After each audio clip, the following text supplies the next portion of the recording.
زیادہ تر لوگ یہاں جو نظام الدین ویسٹ میں آئے ہیں وہ ریسنٹلی آئے ہیں، پچھلے 20 سال میں 30 سال میں. ان کو نظام الدین ویسٹ کی اہمیت اور اس کی تاریخ کا اندازہ نہیں ہے لوگوں کو. میرے محترم بزرگوں اور دوستوں، خواتین و حضرات، یہ وہ کالونی ہے جہاں سے تاریخ بنی ہے.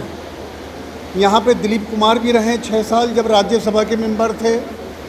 اس سے پہلے امیتابھ بچن کی ساتھ ہندوستانی فلم خواجہ احمد عباس کی ہمارے گھر کے اندر ہی ایگریمنٹ ہوا تھا اور یہیں سے اس کی شروعات ہوئی تھی فلم کی. دلی کے پہلے چیف منسٹر چودھری برہم پرکاش وہ G7 کے اندر وہ بھی یہیں رہتے تھے.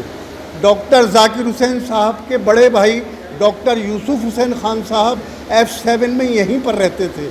ایک گھر جو ہے نوین نشچل جو ایکٹر تھے اور دیوانند کے بردر ان لا تھے وہ بھی اسی کالونی میں رہتے تھے.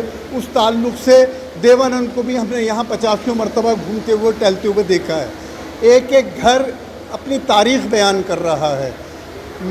مجھے خوشی اس بات پر ہوگی کہ یہ اسلامک سینٹر کا جو پورا کا پورا ہماری صدارت ہے اس کی، وہ اگر ہماری کالونی کے اندر آ جائے تو یہ بھی ایک تاریخ کا حصہ بنے گا.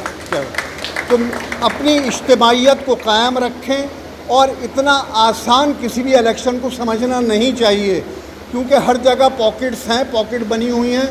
کسی کا انفلوئنس اوکھلے میں زیادہ ہے، کسی کا انفلوئنس علی گڑھ میں زیادہ ہے، کسی کا انفلوئنس نظام الدین میں زیادہ ہے.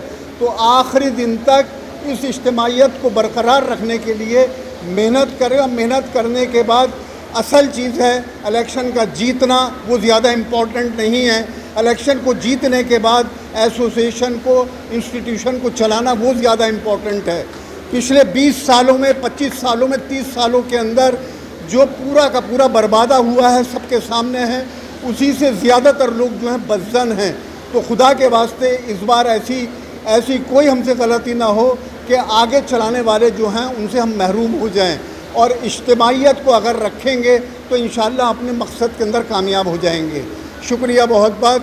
میری نئی خواہشات کہ ہمارا سینٹر جو ہے پھلے پھولے اور سینٹر کے اندر وہ لوگ چن کر کے آئیں جو کہتے ہیں اس سینٹر کو صحیح راہ راست پر لے جا سکتے ہیں. شکریہ بہت بہت.